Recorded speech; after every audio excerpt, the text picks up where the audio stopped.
You know, I know a lot of roads, you'll see a lot of roads that'll be asphalt, and you'll hit a spot that becomes dirt.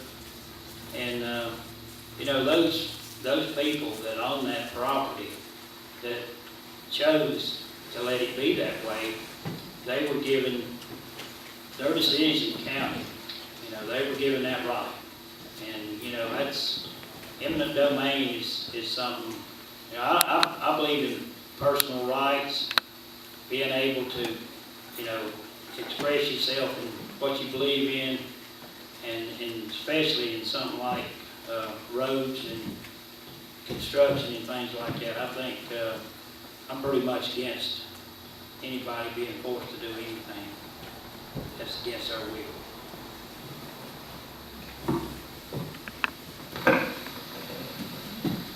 My position is your property is your property, and the government has no right to tell you what to do with your private property.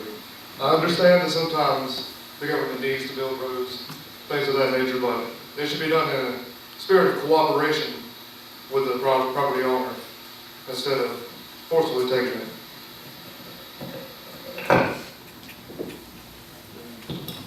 I agree with what somebody's worked hard to get, state, nobody else has any reason to take it, or whatever they want it for.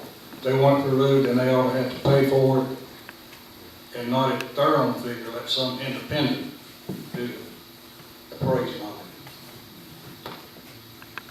it. Mr. Mayor, you said that two were opposed to having it added to the state constitution. Who were the two that were opposed to having it to the state constitution?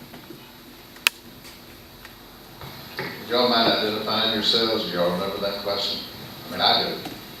I very much do, but I'd rather y'all do it. I'm confused about who the two were that were opposed to it. I was opposed to eminent domain. Okay, who's the second? Mr. Shaw. Okay. Mr. Lanier's a follow-up question. Why are you opposed to making that a constitutional amendment? Well, you could make it a constitutional amendment. It's, you know, you gotta actually look at both sides of it. You know, if you do that, you might restrict something that would affect a lot of people in a lot of different ways. And when it comes to, I'm gonna say this about schools or something like that. I mean, you know, and I firmly believe in people keeping their own possessions, but in some cases, it'd be very, very rare that you might have to use it. But you know, I'm not a supporter of it. Mr. Shaw. Well, I basically stick with what I said. I don't believe in it, and that's the end story.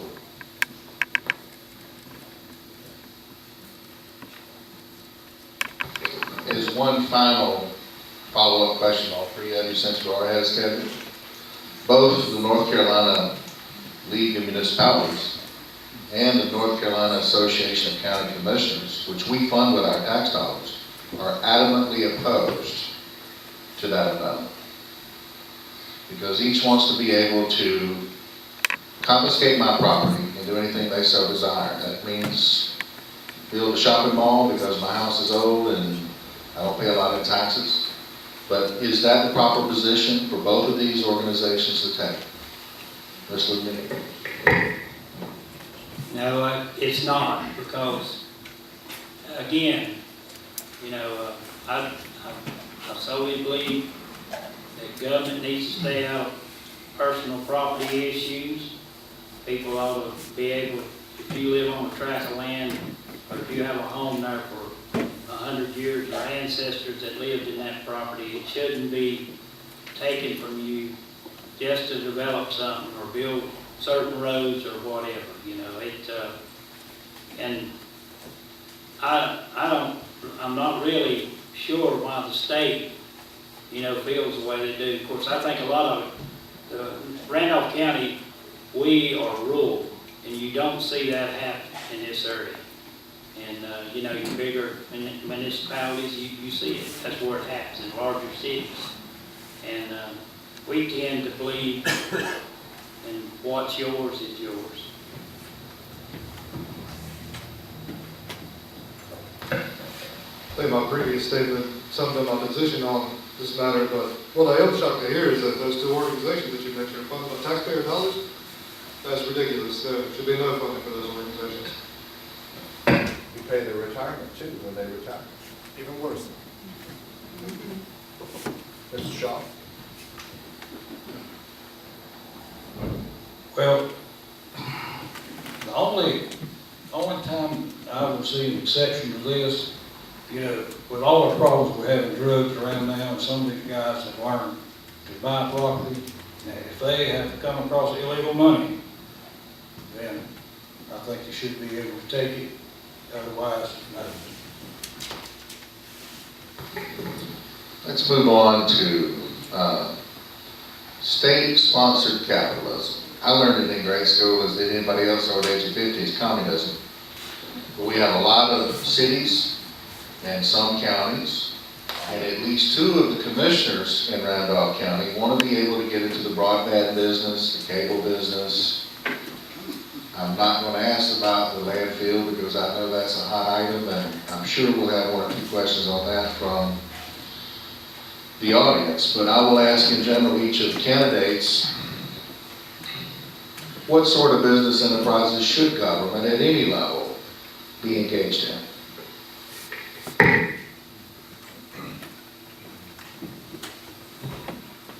Well, I think your local government has to be involved in, you know, new businesses and especially that.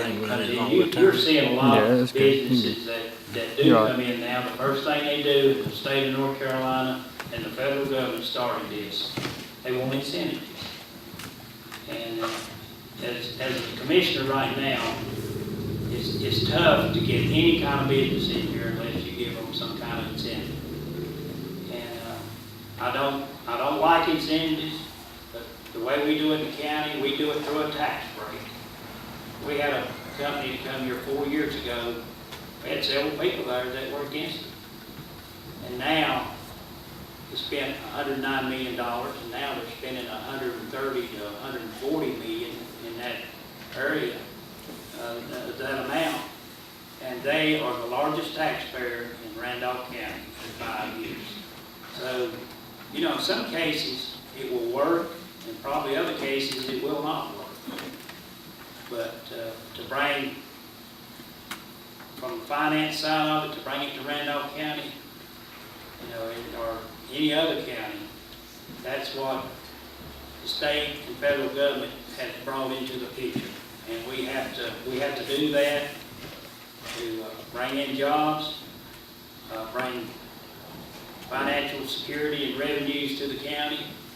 And if we don't do that, we won't have a tax base, you know, and you know as well as I do where the tax base has to come from if you don't have it. That's property tax. And I've never voted for a tax increase and never intend to, because I think you should operate and live off of what you have, and just like a household budget. We have to adjust ourselves to that, and the county needs to keep themselves in that same position. I believe the government has very, very little role to play in the private sector. Most things can be, like broadband, water, things of that nature, they can be handled by the free market, because these things are just a natural order of things. And the worst part about government being involved in private enterprise is the fact that government notoriously wastes money. And it just shouldn't happen. I can understand incentivizing maybe by keeping taxes low and keeping regulations out of the way. That's the best way to lure business into the county. That's the only role I think the county government should play in that. I think some of this should depend on the size of the company we're talking about, the amount of the dollars. As slow as things are, not only just here in Ashford, but all around, we need other companies to come in here and can see where it would pay in the long run, I'd be for it. Which, that's fine for tax incentives. The question was state-sponsored capitalism. We're talking about entities like cities and counties that get into the delivering broadband services, like My Connection in Davidson County, which is now 90 million in the hole, or Wilson, City of Wilson, who defied a court order on sunshine laws when they went into the cable business, or Salisbury that does the same thing. And there's been talk on the county, among the commissioners, about getting us into the broadband business in Randolph County. So at any rate, moving on, sunshine laws. One of you was opposed to, there's an amendment, a bill floating around in the General Assembly right now, to make our access to our own records a constitutional right. Right now, it's the policy of the state of North Carolina that public records and documents and the day-to-day business belong to the people. That's in the first line of the statute. There are some organizations that have trouble understanding that concept, some governmental organizations. And so many people have wanted to codify that right to access by amending our state constitution, and at least one of you was against that. I would like each of you to explain in some detail, please, your position on open government and what access the individual citizen should have to government records.